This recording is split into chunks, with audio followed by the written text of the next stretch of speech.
Welcome, Scorpio. This is Regina from Pacific Tarot getting ready to do a meditation reading for you. I'm focusing on the new moon in Taurus, which occurred last week by the time you're receiving this message. And I am also wanting to give you a greater view on how this new moon is impacting you as the result of the solar eclipse last month in centering going through the U.S., the Northern Hemisphere, and also following the lunar eclipse in March. So there's been an increasing buildup in cosmic energy. I am doing personal readings, and the information for that you can find in the description box below. I'm still giving away free readings on or about the first of each month. So I appreciate your comments and your generous donations. The areas of my channel where I choose winners from, it is greatly appreciated. It is so important to know that there are people that are experiencing some benefit from what I do. And I particularly appreciate and feel your power, your presence here now. So thank you. Your overall energy is the Six of Wands. This is a beautiful card of victory. The Six of Wands is about some collaboration, some group, some entity, some team that you're working on, perhaps as part of an organization or perhaps as part of a particular project that you're working on where you are invested equally among your peers in the work that you do. And the excellence with which you execute your tasks, your responsibilities, do your part is elevating the entire team, is bringing it up to another level of accomplishment, of excellence, of harmony, of beauty, of relevance to the rest of the world for which this service, this product is being created. It is the esteem, the regard of your peers that is helping you to feel that sense of a positive accomplishment and victory. Although the war has not been won, the battle certainly has been victorious. So this is a long road that you're on, but a very productive one. The 10th house, the house of your social identity, is the Five of Wands. And here you are navigating any difference. This is how you're becoming victorious among members of a team, a project you're working on, through your ability to level the field so that the way in which you work and relate to your peers is absent of any kind of a hierarchy, but rather revolves around working from the strengths and gifts of each individual. So you're able to recognize people's strengths and you're able to accommodate that, to support that, so that everyone is working to their greatest capacity in a way that allows all members to be equal co-creators in this process. In the first house, you have the Ace of Cups. This is absolutely a beautiful card describing your perspective, your energy, the way that your attitude towards the work that you're doing. And the work you're doing is an expression of pure passion and love. This is an area of your gift. It's not the only gift you have, but you are welcoming and bringing in others. You're attracting others to a project on the basis of your heartfelt desire, on the basis of your awareness of the flow of creativity, how to stoke that, how you yourself benefit from this collaboration, this working with others, this sharing of gifts in a way that is respectful of the creativity, the uniqueness that everyone brings to the table, particularly the opening up of this flow for you. And it's healing you. You're experiencing that. In the fourth house, the Lover's card. The fourth house is the house of your foundation, your home, your family, your soul. The Lovers indicates that you're making a significant choice right now. You can be choosing a love, choosing a direction, choosing an opportunity. But this comes through a long process of discrimination, of trial and error, of learning what works for you, what will contribute to your long-term benefit, what is something that will be built, that will last. But ultimately, a partnership that engages your best self, your highest vision, your potential of yourself, and connects with another person or other people that share that same desire to work for something, to commit to something that is going to be a true partnership.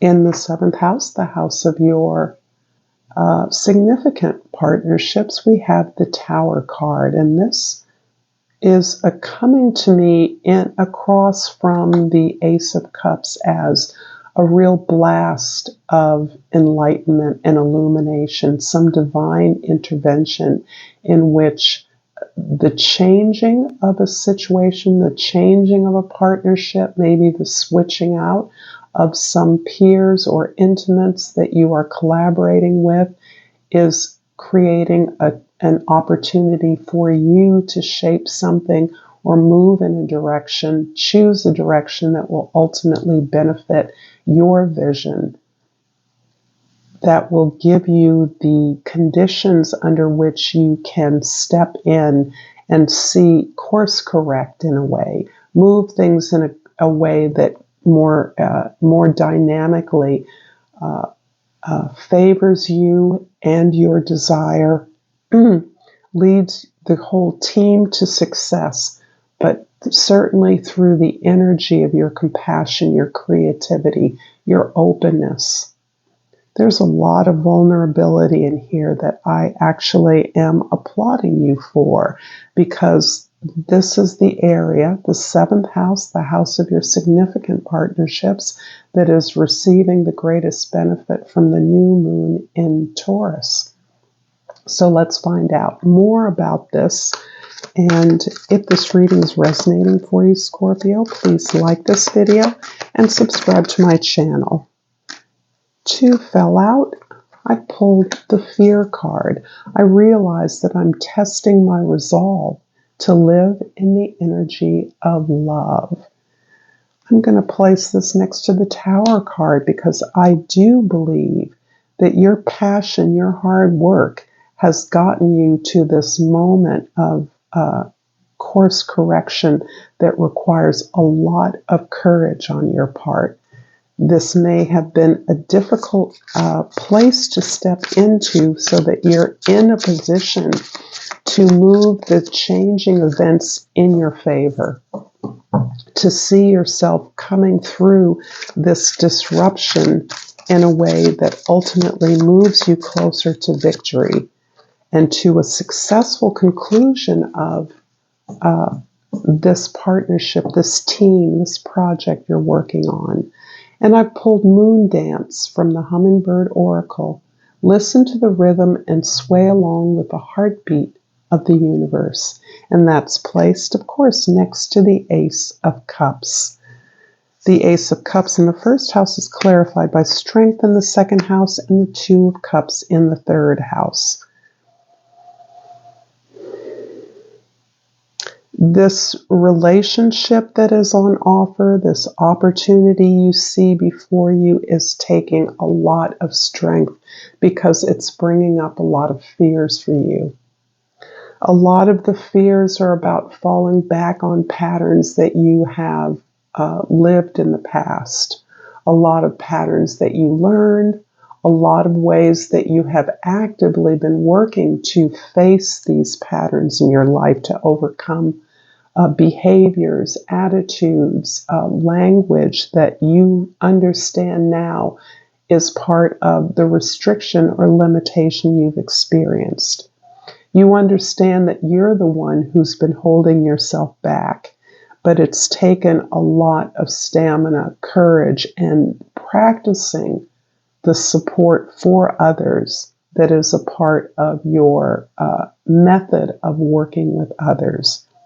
You see your role as supporting others, but there's an opportunity for you to grab some relationship prize or victory for yourself, to choose a connection. And that, again, does not have to be an individual, but that is about something that is a heartfelt desire for you to achieve. And you're choosing that in a way that you know speaks to what is best for you, what is in your long-term interests, but you're also aware that it could not work out. It could be something that perhaps moves you closer to a desire, but the relationship or the opportunity is something that you know in your heart is a part of this path of your growth. This can be a business partnership as well. This is divine, this is destined, this is healing.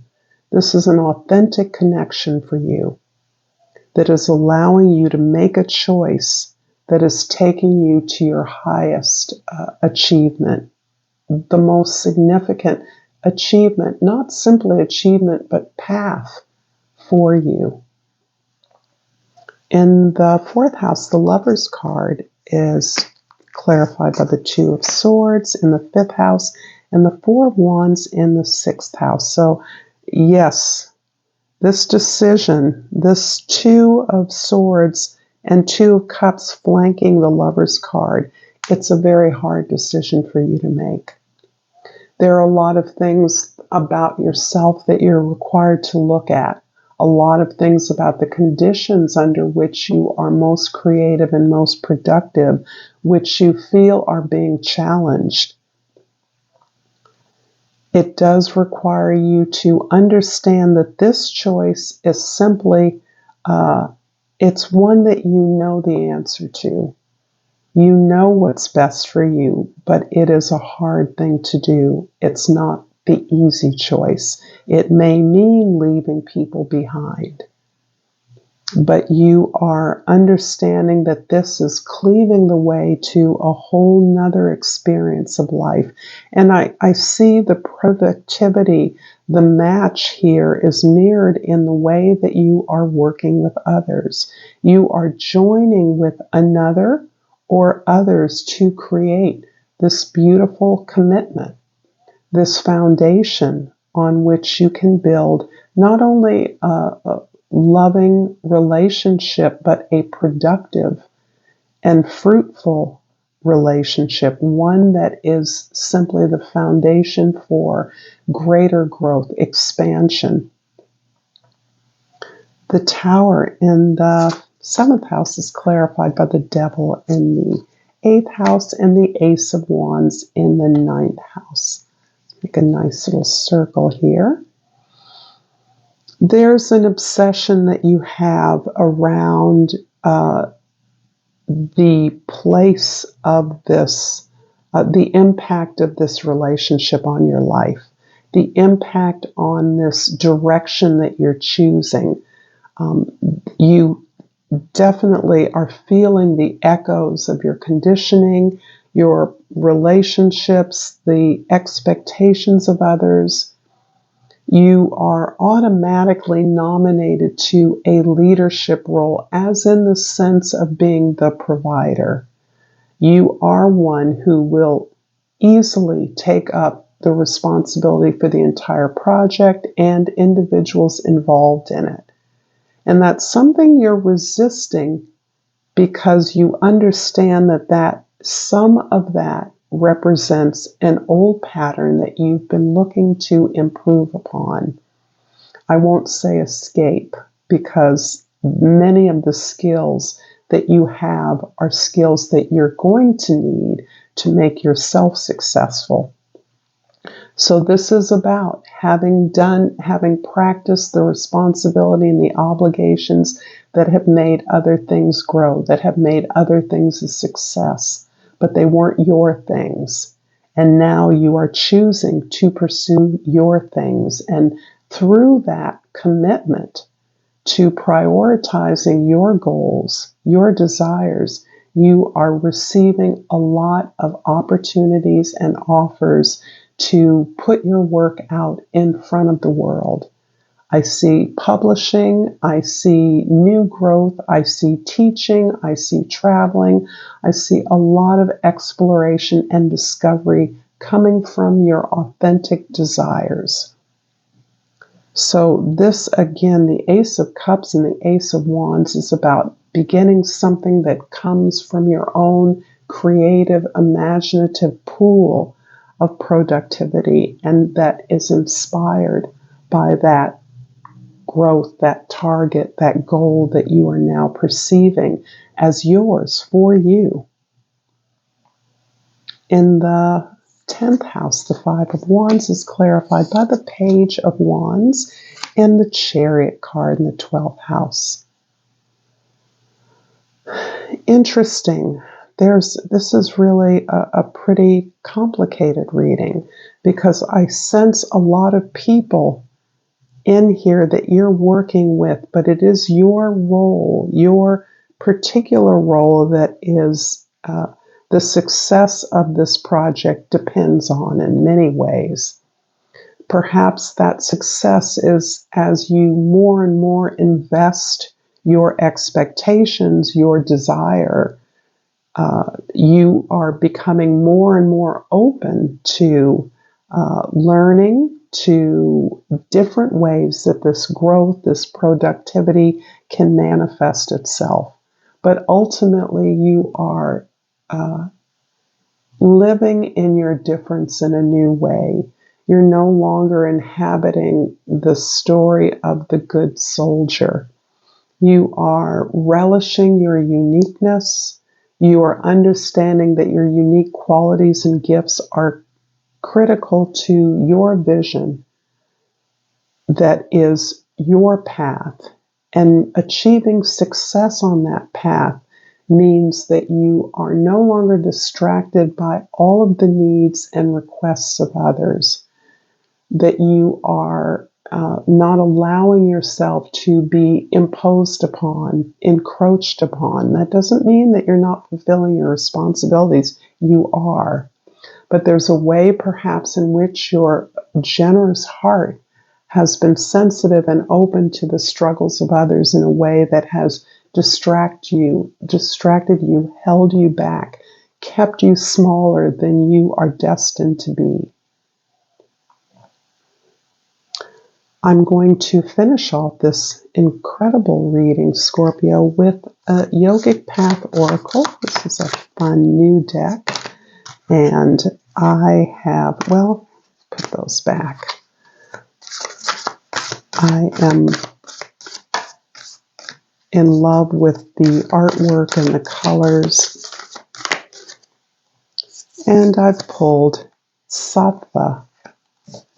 And because this body of Indian, Ayurvedic, yogic, tantric knowledge is new to me, deities, I am using the beautiful guidebook that is just as beautiful as the cards themselves to give you information about this. So, Sattva is purity and clarity. You have let go of the things that were holding you back and are reaching deeper levels of clarity. Maybe you've cleaned up your diet, home, self-care products, relationships, thought patterns, career goals, or life outlook, and are now experiencing the joys that come with purity. The space you have created is allowing greater gifts that are more aligned with your truth to present themselves. Continue on this path toward clarity by shedding all that is no longer serving you. When your body becomes pure, your thoughts and life will reflect that. Bring purity into all that you do, and your path will continue to become more clear. Thank you so much, Scorpio, for this beautiful reading. Until next time, Namaste.